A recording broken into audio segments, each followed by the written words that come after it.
প্রতিষ্ঠাতা জিয়াউর রহমানের জেলায় নেতাকর্মীদের বহিষ্কার কাণ্ডে রীতিমতো টালমাটাল বিএনপি। উপজেলা নির্বাচনে প্রার্থী হওয়ায় গেল কয়েকদিনে জেলা, উপজেলা, পৌরসভা এবং ইউনিয়ন পর্যায়ে দলটির অন্তত ৩০ নেতাকর্মীকে বহিষ্কার করেছে কেন্দ্রীয় কমিটি।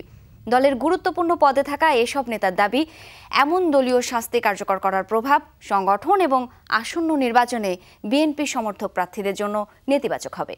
স্থানীয় রাজনীতিতে বিএনপিকে টিকিয়ে রাখতেই প্রার্থী হয়েছেন বলেও দাবি করেছেন তিনি। মেহেরুল সুজনের রিপোর্ট। দলীয় সিদ্ধান্তের বাইরে প্রার্থী হওয়ায় বহিষ্কারের প্রথম খড়গ পড়ে সদর উপজেলা বিএনপির সভাপতি মাফতুন আহমেদ খান রুবেলের ওপর।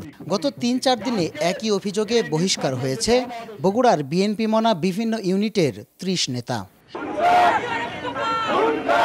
বহিষ্কৃত নেতারা বলছেন, স্থানীয় সরকারের এই নির্বাচন বর্জন করলে স্থানীয় রাজনীতিতে বিএনপির একক আধিপত্য ও ভোট ব্যাংক দুটোই ক্ষতির মুখে পড়বে। তাই তৃণমূলে দলকে টিকিয়ে রাখতেই এই প্রার্থিতা।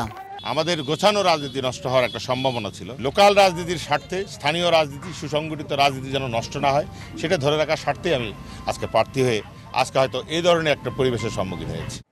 অবশ্য জেলা বিএনপির নেতারা বহিষ্কৃতদের সুবিধাবাদী উল্লেখ করে বলছেন, যারা প্রার্থী হয়েছেন তারা এই সরকারের নির্বাচন ব্যবস্থাকে বৈধতা দিতেই মাঠে নেমেছেন।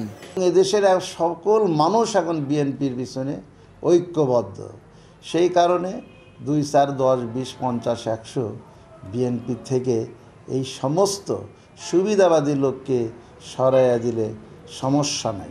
তারপরও নির্বাচন, তাই বহিষ্কারাদেশ মাথায় নিয়েই ভোটের মাঠে সরব বিএনপি সমর্থক প্রার্থীরা। তারা বলছেন, দলীয় সিদ্ধান্ত মেনে নিলেও বিজয়ী হয়ে দলে ফেরার লক্ষ্যেই কাজ করছেন তারা। আমি বিশ্বাস করি আমি নির্বাচিত হব এবং আমাকে দল সেই সাদরে গ্রহণ করবে, যা আমি দেখিয়ে দিতে পেরেছি শিবগঞ্জের মাটি বিএনপির ঘাঁটি।